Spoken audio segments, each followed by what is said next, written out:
Hey, what's up, y'all? It's Courtney here. And today I'm going to touch on 5 good habits that'll change your life forever. These are habits that'll help you not stay or become poor. So if you're new to this channel, make sure you like, comment, share, and subscribe so you can get more updates on videos that I'll drop on this channel. Now let's get into the video. A lot of times when we think of habits, we think of like negative habits. We think of habits that we've obtained over the years of maybe our childhood.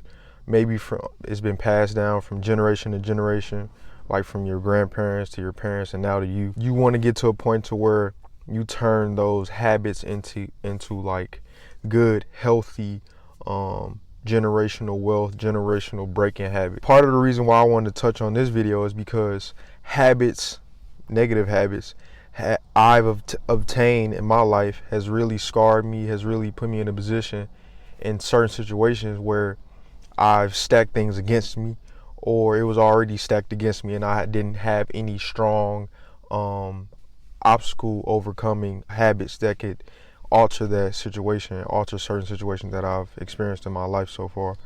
And I just want to make a video that touched on different habits that you could build that are healthy for you, that'll help feed the mind, because the mind is the most powerful thing you have in your body. Like a lot of times, a lot of people say, I need to be motivated, or I need to be driven to success, or you got to push me.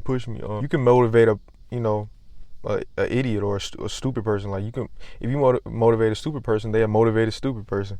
Like they're not really using their mind. They're not really unlearning and relearning to for success and build good habits that'll alter their life. The way you move and the way you think and the way your mind really solves things will then dictate the results you get in life, either now, later, or what you've already experienced. So the first habit is the first good habit is really just creating a good and solid, healthy schedule for yourself. Now, a lot of times people just throw this one out the window, or let this go over their head, because they feel like just go with the flow, or whatever comes to the day or comes throughout the day is what is supposed to happen. I mean, we are, like, as human beings, we're naturally trained by habits and being on a schedule or patterns and trends. I mean, it's just like how the U.S. and just the world itself has been built. It's been built in a way that you see certain trends and certain patterns, but you would want them to be positive. But sometimes that's not the case due to selfishness and people want everything, greed and stuff like that. But you want to build a good and solid, healthy schedule for yourself, to where A, you're feeding your mind, B, you're like doing what you love, finding your truest self, and C, improving every single day and getting as much as you can out the day, so you can have some like an exponential growth of all areas in your life, whether that's spiritually, mentally, physically, and in the future. So that's one thing that I focused on. Like, I noticed that creating a healthy schedule for myself has really helped me with, as far as with my money, my spending habits, like with my money and stuff like that.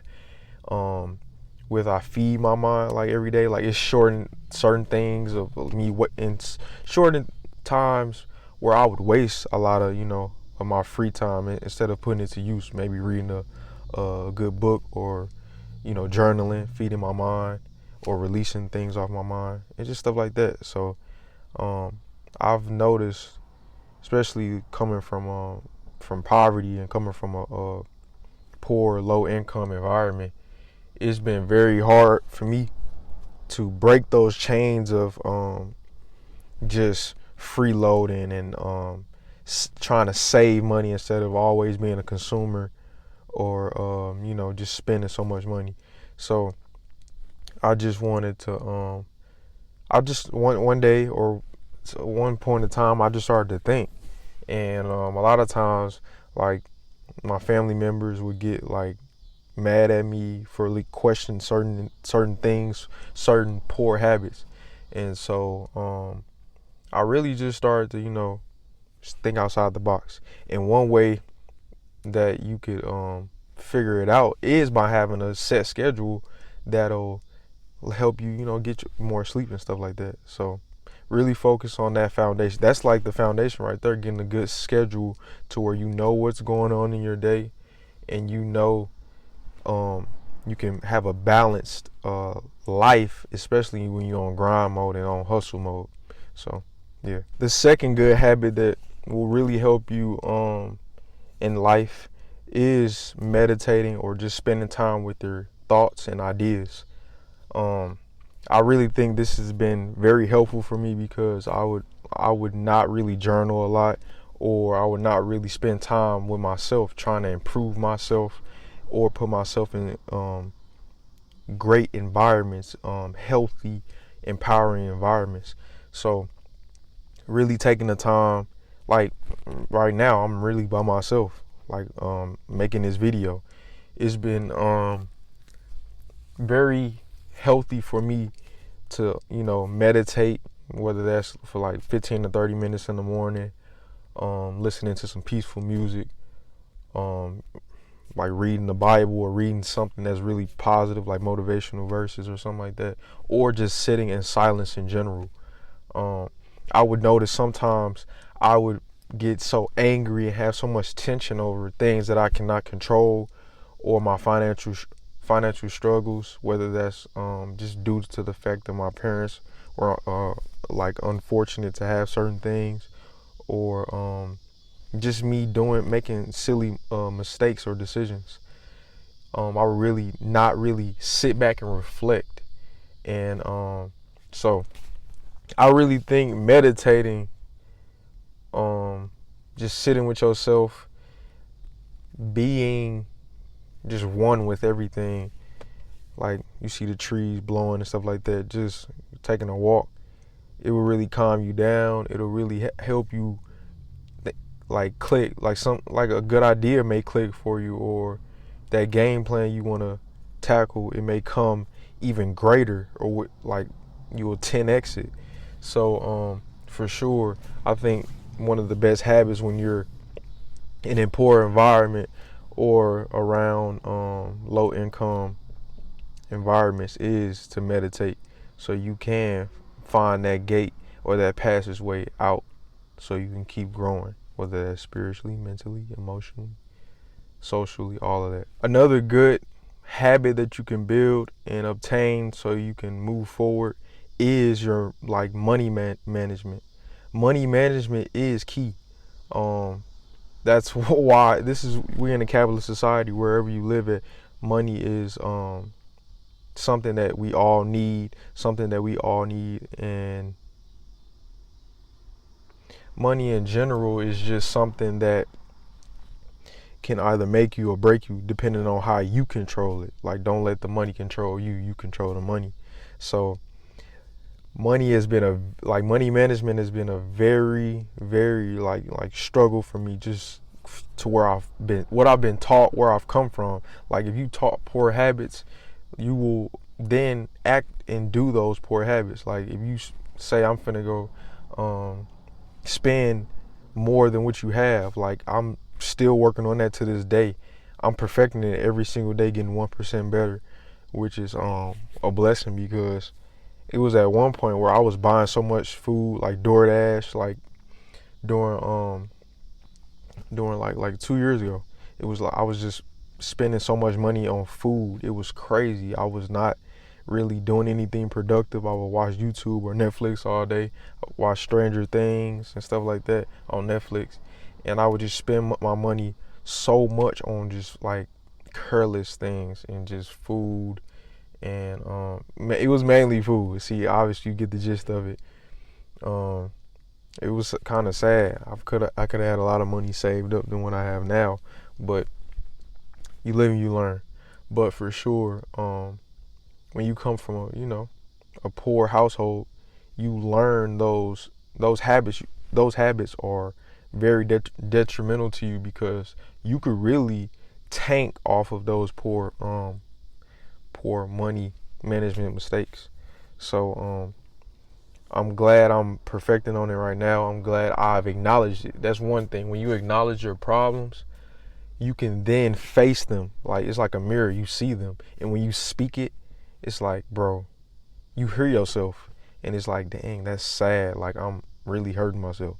So for sure, managing money, like, focus on that. YouTube really helped me with that.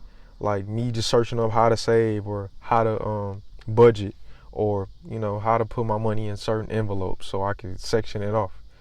So for sure, looking into that will really be helpful for teens like myself and young adults. So for sure, the fourth good habit that will really help you is who you surround yourself around, or who you hang with. You are who you hang with. Life is rough, don't get me wrong, but it will get even rougher if you're around people who A, don't want to do the same, don't want to succeed just like you do, or B, they just don't have any goals or want to grow instead of staying stagnant.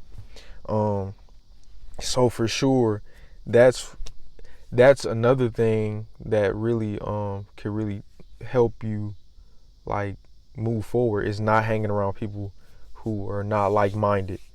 My friend group really gets slimmer and slimmer just due to the fact that I'm growing. Like, I'm thinking way abroad, and I'm trying to succeed at a rate and at a pace that is not really hard. It's just they may not be ready for it.